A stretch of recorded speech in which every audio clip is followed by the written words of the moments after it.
Okay, Yeah. guys. So nice to see six of us here today. This is fantastic. Okay. Um, Today is a little weird because Nina and I recently read, not together, but within a same period of time-ish, Flimsy Little Plastic Miracles, which is a book by Ron Currie Jr. Um, and as I was reading it, I was feeling very inspired by it because I'm also writing a novel right now, and it's a very daunting task. But it is written in such a way that every section varies from like 3 sentences to Hmm. like 3 or 4 pages. And in discussing this with Nina, we made the realization that a lot of it could be seen as flash pieces, just kind of woven into a larger narrative arc, which is really cool. And so the reason that I have about a million sticky notes on this is because I went through and I marked off which ones were in which ones related to like a certain thread that was being woven through. And there are two, but the one that I'm focusing on today is his father. So a huge part of this book is his father getting cancer and his like decline into that and then ultimately his death. So there are a bunch of these short little flash pieces about his father, and I chose one that we're going to read today that I'm really excited about. Um, but first, even though we've done Ron before in Flash Club, we will reiterate he is the author of 4 novels and one collection of short stories. Hi, Ross. He has won the New York Public Library Young Lions Award and the Addison M. Metcalf Award from the American Academy of Arts and Letters, the Pushcart Prize, blah, blah, blah. His books have been translated into 15 languages. Um, he's a screenwriter also, working most recently on the Apple TV Plus series Extrapolations. And he's also a teacher at Stone Coast MFA, where we went, and he was our mentor, Nina and me. So, without further ado, you guys want to crack into this piece with me? Go. Cool. Yeah. Do I have 3 volunteers to read aloud? I'll volunteer. Okay, Bill, Nina, anyone else?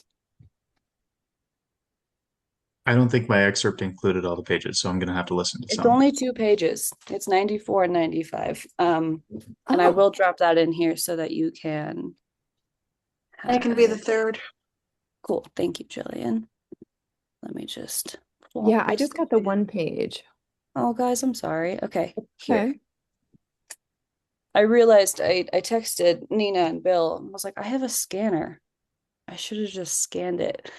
But I took these horrible photos. Okay, so there's that PDF. Maybe everyone can open it so they can follow along. If you have an issue, let me know. I see what it is now. Okay, we all good? Got it. Yep. Okay, so Bill, I'm gonna have you read from eventually the cancer to from a practical standpoint. So those first 3 paragraphs. Yep. Nina, I'll have you read, but so the day came and will end at worry he would kill us or someone else. So that's 2 paragraphs. And then Jillian, I'll have you finish it off, starting at finally I said it. Cool. Okay, I'm starting it, but so the day came, you said? Yeah, Okay. until, but I was starting to worry he would kill us. Hmm. All right, Bill, take it away. Here we go. Eventually, the cancer in my father's lungs moved into his brain. He wasn't thinking right all the time, and his hands grew weak, and he couldn't feel his feet, and so he had to give up driving. He and my mother arranged to trade in his truck, along with the old Mercury Grand Marquis she drove, in exchange for a new SUV that would suit her after he was dead.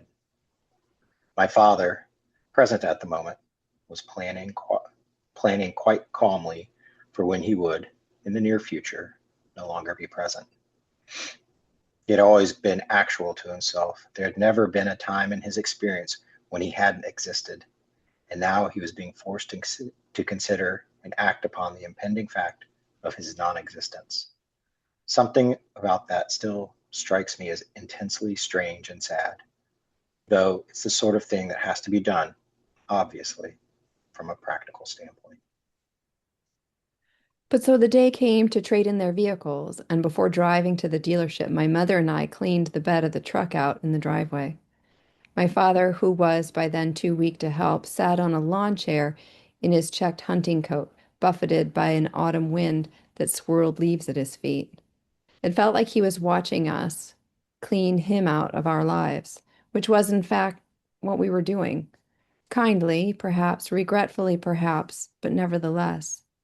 When we finished, he wanted to take the truck for one last drive. My mother didn't like that idea at all, and frankly, neither did I. But the whole affair was so sad without punctuating that sadness by telling him no. So I helped him into the driver's seat and got in on the other side, belted myself in. An inauspicious start. He took out the mailbox with the passenger side mirror before we even got out of the driveway. I would have laughed if he hadn't been dying. We got on the road and he settled down, even stopped for a phalanx of turkeys crossing 201, but all the same it was a lot like being sober in a car driven by a drunk. He weaved and drifted, crossed the center line several times, couldn't maintain speed. For about 20 minutes I tried to make myself tell him to pull over. Problem was, I never told my father anything. No one did. But I was starting to worry he would kill us or someone else. Finally, I said it. He looked across the cabin at me, but didn't respond for a minute. He kept driving. Then he said, "She treats me like a child now, you know, your mother." I didn't know what to say to that, so I just nodded. He hit the steering wheel weakly with the heel of one hand. "I'm not a goddamn child," he said, breathless in his sudden frustration. I nodded some more. And then, after another minute or so, he pulled over to the shoulder and put the truck in park. He was no longer angry, just resigned and pensive. I helped him get into the passenger side and arranged his oxygen bottle for him and drove back home, then to the dealership. And while my father admitted to the salesman, by way of signing paperwork, that he was not much longer for this world, I walked laps around the brand new Mustang in the showroom and thought of when my father had told me about the Mustang he dreamed of buying during the 2 years he spent getting shot at in Vietnam. The Mustang he'd not, after all, been able to afford. And now here he sat at the salesman's sad little desk with his back to this beauty, a Shelby GT, a supercharged V8, and even if he'd had all the money in the world, he couldn't have driven it even once. Thanks, guys. That was a really good reading, you three. Thank you very much. Okay, so like I said, this is an excerpt from a novel, and I'm arguing that it's a piece of flash. So I want to see if we can pick out the elements of what a flash piece looks like from this. Does anybody have anything that springs to mind first about what would make this flash? It's short. Thank you, Bill. It's self-contained, Mm-hmm. tells a story in itself. Cool. I was going to ask you to expand. Yeah. So there's like a story arc of some sort in there. There's structure. Cool. There's a big emotional punch at the end. Mm-hmm. There's something that lingers, right? Mm-hmm. There is a Volta, even if you just read the one page. Sure, yeah. There's kind of a turn in the middle when it moves kind of into Ron's perspective. I would also say it starts straight in the middle, right? In media res. That's what we want. And also that there's a very small cast. There's two, arguably three people. But yeah, so that Volta, where do we think we see? Is there a hinge? Is there a flash? What do we identify them? Nina, what do you think was, you alluded to the Volta, what do you think it is? Well, see, I only read, I just read what was in the, I guess it was page 95. So I figured you were starting us at problem was.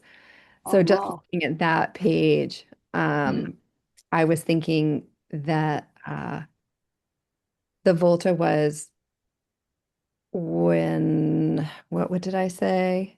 The Volta was, I helped him into the passenger seat because it kind of switches into, it goes from kind of the perspective of the dad and it brings it into Ron's, kind of Ron's POV where he's kind of processing the situation. Um, but that was just looking at that one page. And I'd love to hear if there's, I mean, I kind of thought the inauspicious start was pretty great. I feel like there's a few hinges in this one for me. I think one of them is what you just said, the literal physical transfer of control from father to son. Do you see anything else, Bill? I was in that area. I read both pages. I got both. Thank you. And I was in that area when the father says, she treats me like a child now, your mother, like when that frustration, because up until that point, the father is calmly, practically planning his non-existence. And for Mhm. me, that was kind of the real moment where we see the father, pushing back against that. I agree. But on that point, also, not but also on that point, branching off from that, um, how do we see Ron implementing tension and pace? Is there something very specific he's doing?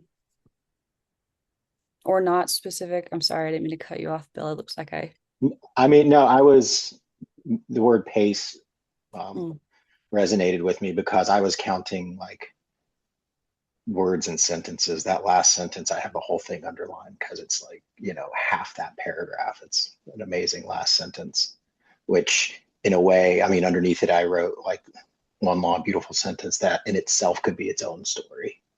It's like mhm. that last sentence is like a micro fiction.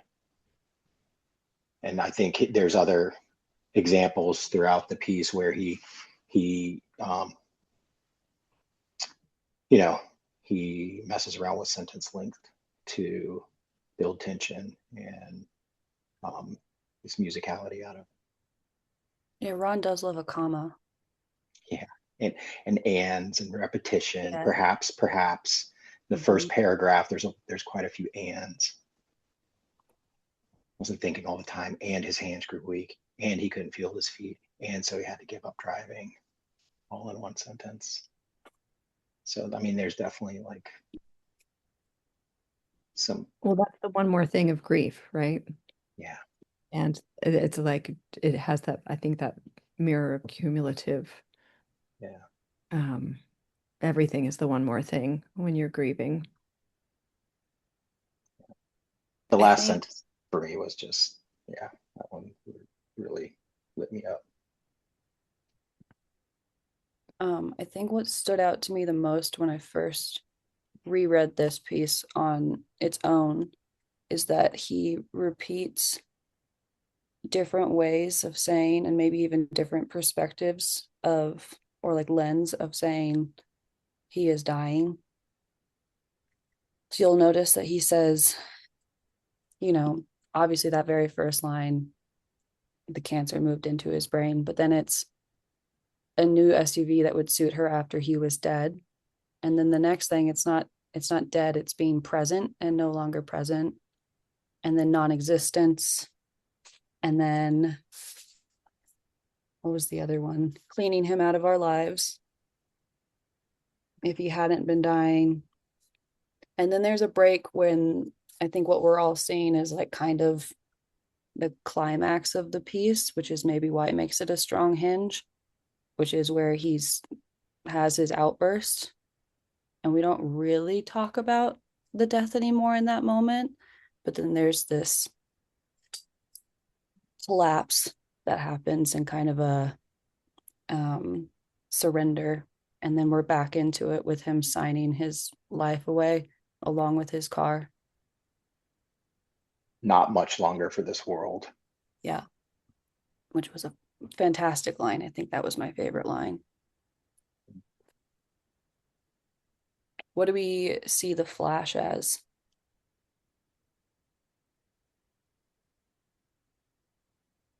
Even if he had all the money in the world, he couldn't have driven it even once.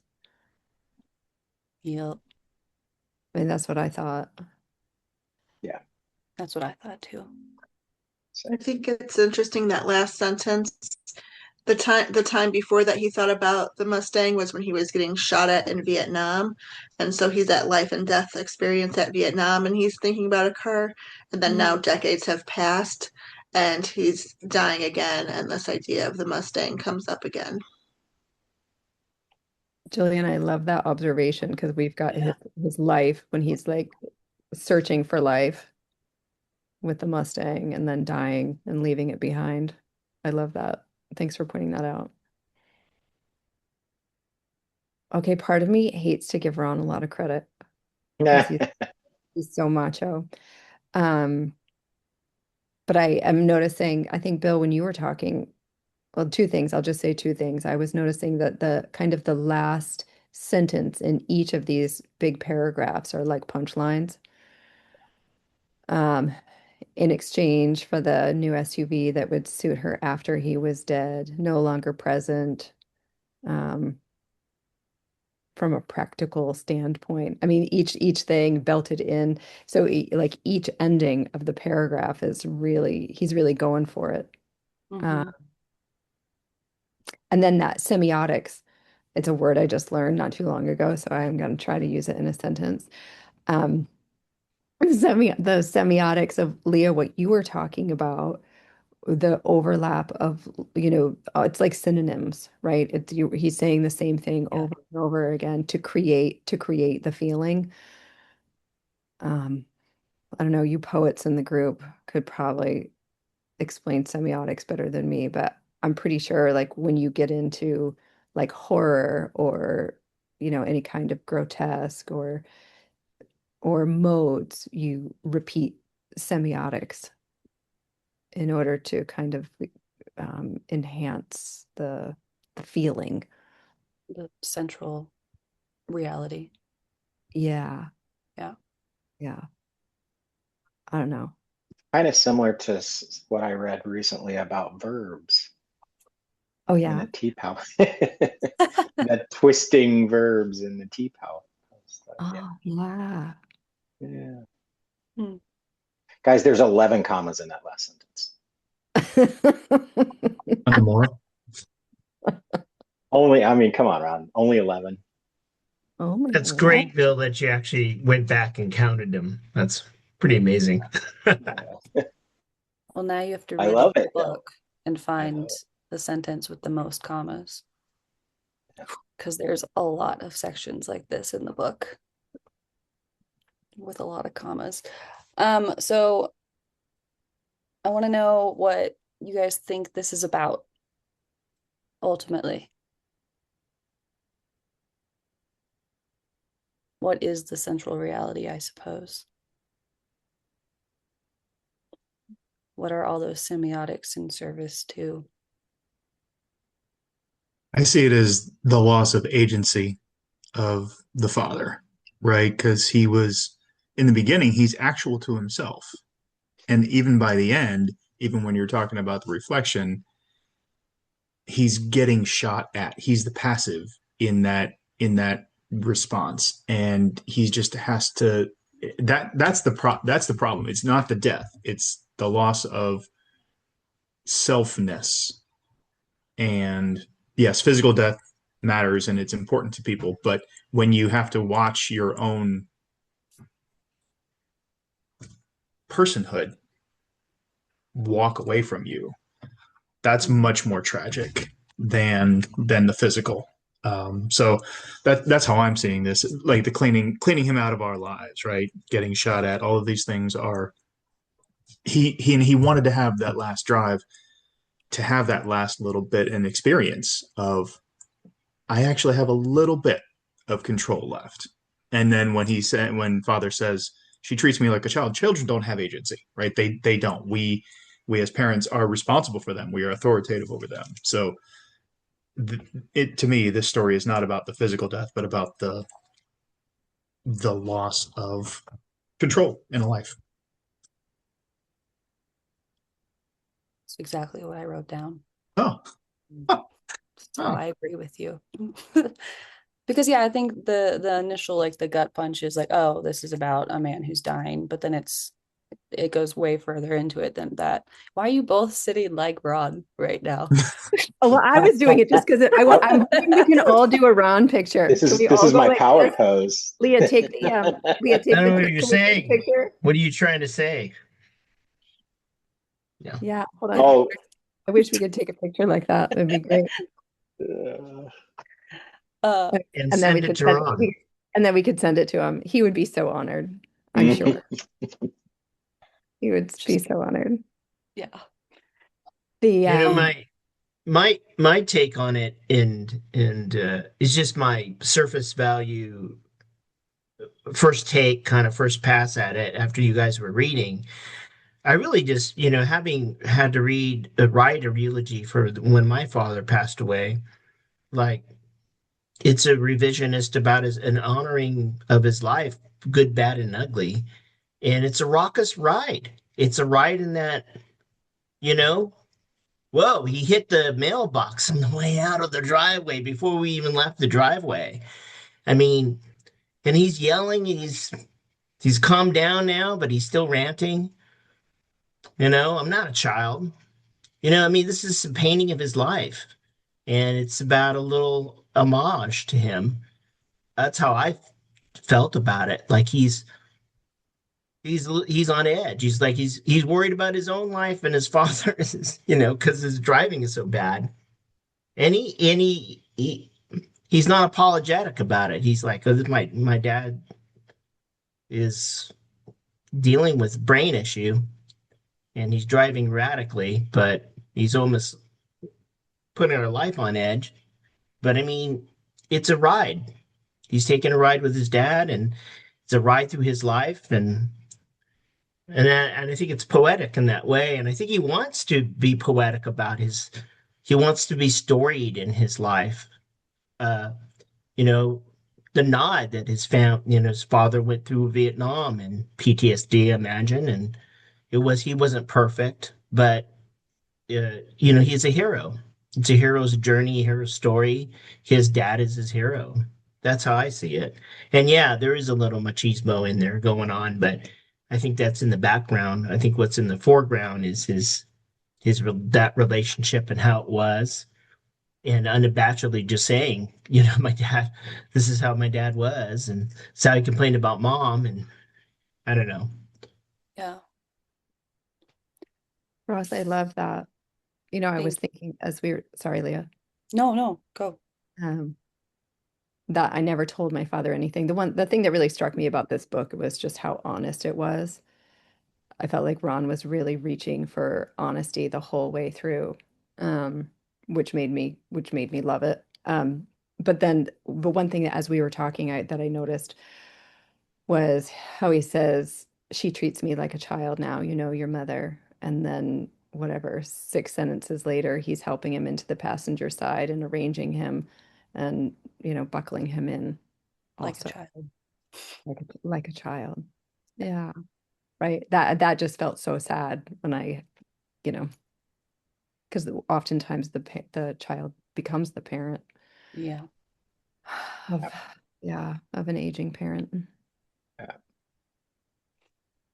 Nina, you were about to, or you mentioned that line real briefly there. I never told my father anything no one did. I felt like there's a lot of power there in that line. That was like, you guys are talking about this idea of agency and stuff, and that was like a flashback of like this guy had a lot of agency. No one ever told him anything. Mm-mm. Right. I mean, the power of the father, right? It's a really interesting concept, especially this, that age, that generation, how we were supposed to be as kids. And maybe we're all of an age here where we have there's the echo back to the patriarchal father. Certainly my grandfather, we just like sat at the table and we didn't say anything. And then if we did, he'd smack us upside the head. So it was like we were so rigid. Mm-hmm. Um, I don't know. Is this creative nonfiction? It is interesting because he claims that he is not lying the entire time, that he is only telling the truth with a capital T. That's what the entire book is about, but it's technically not creative nonfiction. Yeah. I have something So to say about that. Yeah, please. So I gave my father a copy of The Things They Carried. I don't know if anybody else has read that. Tim O'Brien. My father read it, and he said that of that story of Things They Carried, it was all true, but it was all made up. So it was true, capital T. These are things that happen. These are, but it's not like autobiography. And I'm going to guess that this is a similar thing. These are true stories that happen to families and that happen to people, but it might not be a literal retelling of or an archive or a journal of anything like that. That I haven't read this story. I haven't read anything more of this book, but I suspect that that's what Ron may mean. It's all true, but it's all made up. That's my impression. Yeah. I think so. I'm sorry. I think so too. So when I read a lot of Ron's work, it's a lot like Kurt Vonnegut, and he opens the story. All this happened more or less. So I kind of feel like that true, like exactly what was previously said, those echoes of this is the truth, but it's truer than reality sometimes. There's even a part in the book where he says he doesn't know what his father whispered to his sisters on his deathbed.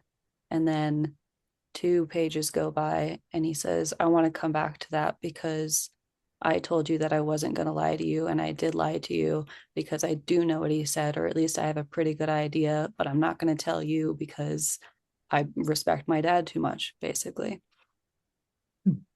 So it's very interesting how he plays with this idea and also plays with the reader.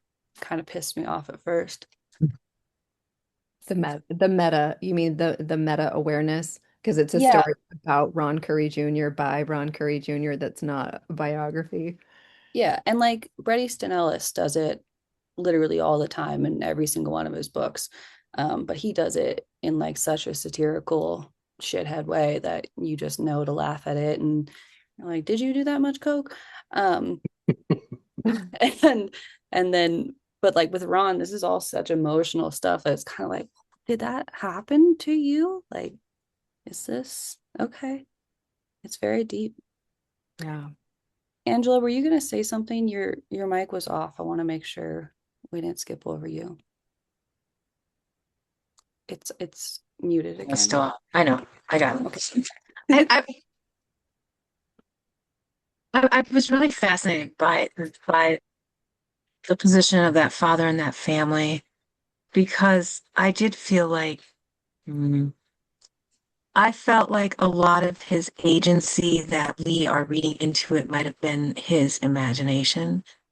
I'm listening to the way his wife is speaking to him as a sick person, and I do not believe that she spoke to him that differently when he was not sick. I just think he didn't notice it. And no one told my father anything. Also, is the double-edged sword of no one told him what to do, but we also just never told him Mm. anything. So he's kind of a stranger in his own life right here. And somebody mentioned that, how he has no agency. And I'm sure he did. I'm sure as a man out in the world he did. But even that's questionable in light of the fact, he went off to war and surrendered all his agency. And then the question becomes, did he get it back ever? And he certainly doesn't have it here. Because really, I think about the story, and there's no reason in the world why these two people did not wait till he died to sell his freaking truck. It's almost an act of cruelty. It was almost a little bit of a to me, it felt very unkind and a little bit of a power trip. Hmm. And maybe they didn't mean it that way, but there Or is a like certain pushing it amount of, along. I mean, I'd have to read the whole thing, but there's a certain amount of underlying hostility I felt like in the way the father is described here and the way he's treated. Hmm. And I think he's not kind when he talks about how it felt to ride with his father as it was like riding with a drunk man, and I didn't like it. It wasn't, there was no empathy Hmm. for his father at that moment. See, I really no, I like that you're bringing all this up because I feel like this is what I kind of wanted to explore too, because how much of the rest of the novel serves what is being told in this little section. And I think you just pointed it out, Angela. That was like on the head of the nail, because you see so many more, I think, intimate and patient moments that he has with his father throughout the rest of the novel. Whereas if this is just taken out, I can definitely see how it would be perceived that way. And I like that you said it's as if he really didn't have any agency at all, and it's heightened his like need to like at least once have some agency when he takes this car out, and then he just surrenders again immediately. So I It really can be both ways. I have no doubt that that there are tender moments between this father and son because human relationships are complicated. mhm. And but I think right here we're kind of seeing the dark complications of it. Yeah, no, I really appreciate that. Thank you. Mm. You guys want to do some writing? Yeah. Let's do Okay. it. um Let's write about death and lack of I was agency. gonna say let's write about more sad things, guys. Yeah. Oh, Lena, I got I'll be bringing the mood material. up.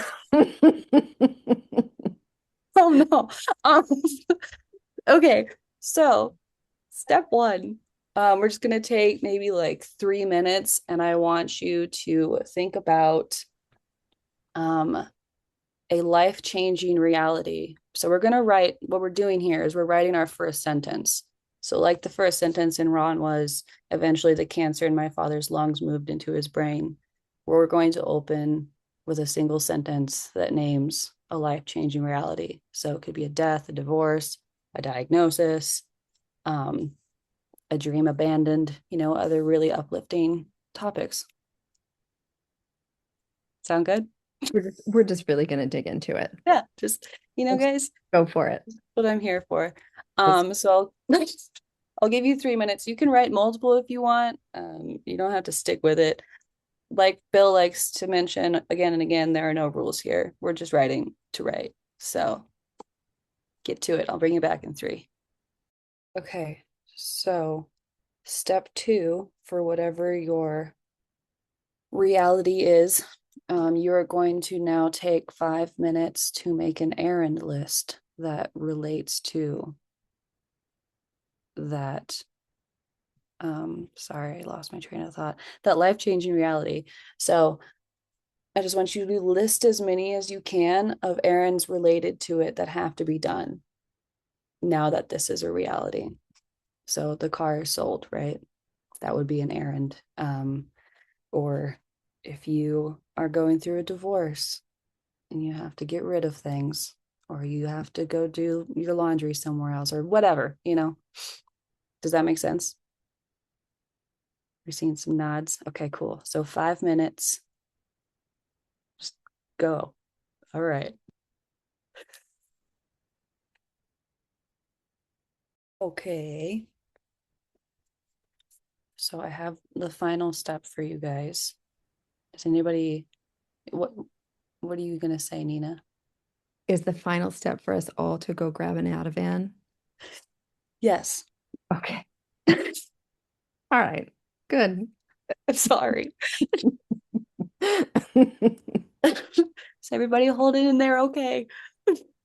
Doing okay. Doing all right.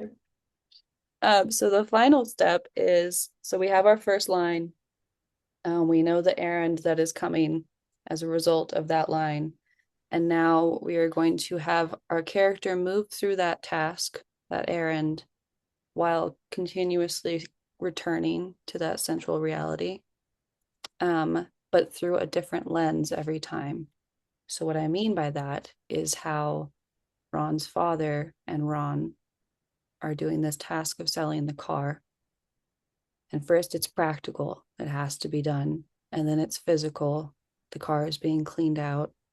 And then there is there's also an existential lens where he's thinking about existence and non-existence, and then trying to regain control. Are these making sense? So it's like an escalation through the way that the task is being perceived that always circles back to the task itself. Okay. I'm seeing some nods. So I'm what's your I'm just question, Nina? noticing for my own purpose that Ron's got some, it's like almost like some omniscience Mm, coming through. So he's talking about it in his perspective, and then while his dad's doing the paperwork, Ron's walking around and he's remembering about his dad and the really Mustang he interesting. dreamed of, right? So it kind of pulls out again. I wouldn't call it omniscience, but it's like a memory sequence that serves like omniscience. So Yeah, we kind of get into the head of the dad. Um, I hadn't even actually thought of the point of view at all. yeah, I just realized I have to pull out a first person, I think. But anyway, okay. Be whatever POV you guys want to be. Okay. We're gonna come back. Oh no, in like 12 minutes. Got I'll it. just call you back. Okay. Have fun, smiles, unicorns. Okay. Um, so you don't have to share if you don't want to, but I'd love to hear at least how that process was, how we're feeling. That's fun. I enjoyed it. I did not go dark. Oh, good. What was your Yeah. first line? Well, it's not. Let's see here. Cindy was the only nurse on 3 South that knew a lawyer. Parnell Odom golfed with her Uncle Pete. So the other 4 nurses who had gone in with her on the quick pick Powerball passed her 11 o'clock meds while she called Parnell. And then he gives her a list of how to protect the ticket. And I think there's room there for some tension with who actually purchased the ticket. Mm. So it could go that way. Or right now, there's just a lot of, people are on the internet looking at jet skis. Well, I'm glad, yeah, that one of us took a positive turn. That's nice. I went negative. Okay. I had even before when you had asked us to do the first 3 lines, my mind went to somebody's just told you about an affair, and it kind of did parallel of what you said later about divorce. But the line that I picked was when your partner first says affair, you start to pay attention much more intensely than the moments just prior. And then the scene actually becomes this one of the things on the list. You asked for a list. One of the items on the list was dissociate. So actually, this person who's receiving this almost dissociates and becomes sort of 2 people in parallel, one paying attention very intensely to what's going on, but the other is making the rest of this list of all these other things that I have to do. So uh, appreciated the exercise. Thank you. That's kind of a gorgeous setup, Stefan. Yeah, Yeah, that's good. it's very real. And also, Nina's obsessed with dissociation right now. So, Yeah, exactly. That's all I talk about. what about you, Nina? Okay. Yeah, let's do it. Let's do it. It's a safe space. One, I'll just say like kudos to Ron for doing a whole book like this. Um, so right to like stay in it and be able Mm-hmm. to stay in it. So that's good. On that Um, note, real quick, I have all of these tabs that are about his father, and I made the mistake of reading them one after the other, and I was a goddamn mess. Like, yeah. this would not have worked, I don't think, unless there was like some relief between. Like, it's a really smart way to write something like this. Anyway, I'm Yeah. sorry to interrupt you. No, that's okay. That's okay.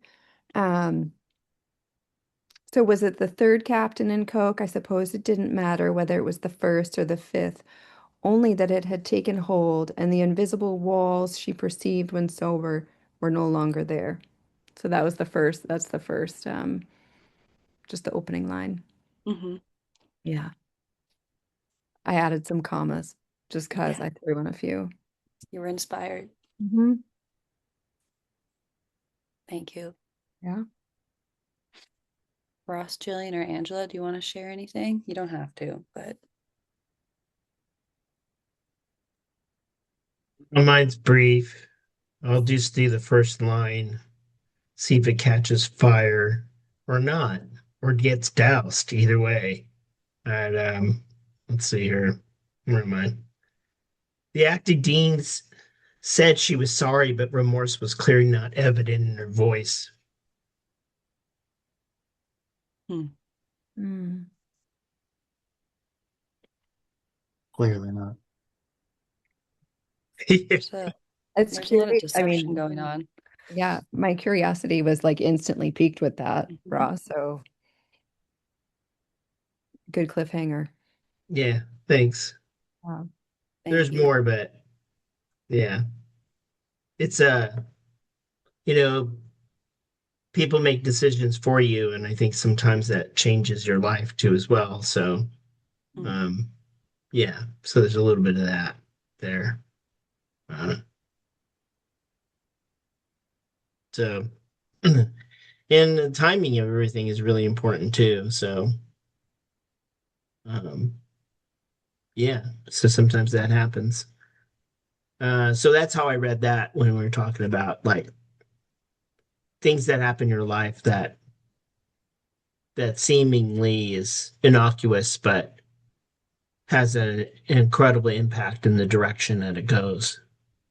You know, sometimes the rock in the river is diverts the whole stream. So you don't think it does, but it does. So, but Exactly. very interesting. Yeah. So when in like the acting dean was definitely not sorry. Mm.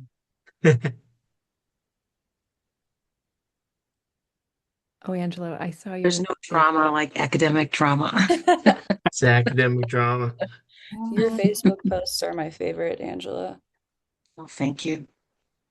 Those kids sometimes, man. Yeah. Huh? Like, what happened? They're a hoot. All right. Well, if nobody else wants to share. Oh, Jillian, yeah, sorry, go for it. Go ahead, Oh, Julia. sorry. Yeah, so I really appreciated the tasks. It helped me kind of get into a character. So I'm starting a novel. And then I was like, oh, so that list of the practical, what does she have to do to try to save this person? And so I came with the line, lots of blankets. Anzie would be cold afterwards, which has Mm. no reference for you guys, but I think is pretty good kicking off point that I could start a section with and the stuff. And so yeah, I just thought it was really helpful to have that practical to-do list as a person who has like 2 page long to-do list right now and thinking about how is my character's to-do list looking. That makes me so happy to hear. I'm Yeah. glad. I love lists. I feel like every prompt I have has a list somewhere in one of the steps. And that might be a tactic for um, procrastination, if I'm being honest with myself. Okay. I did want to say that one thing I didn't get to is I feel like toward the end of this piece that you're writing, it might be helpful to end on a reflection or a memory or something that mirrors the reality that you mentioned in the beginning. Because I wrote mine about a divorce and selling furniture and the act of taking the furniture out of the house and putting it in a new house and then walking past his wife and having a memory of when it wasn't that way. And I felt like that it wasn't until I got to that point that I was like, oh, that's what we're missing here. And that's what he does with the Mustang. So just a little note if you decide to keep writing this piece, something to consider. Right. You should be. How dare you? Dare I? Well, thank you guys. Yeah, we do this every Thursday. It's really nice to see more of you here. We really, really love this space. And like Nina said, it is a safe space. So thank you. Thank you, Leah. Yeah. Great seeing everybody. All right. We'll see you next week. Thank you, everyone. Thank you, Leah, for Bye. And read this book. It's really good. Yeah. if you want to go dark. Always. Go dark. Okay. Ciao.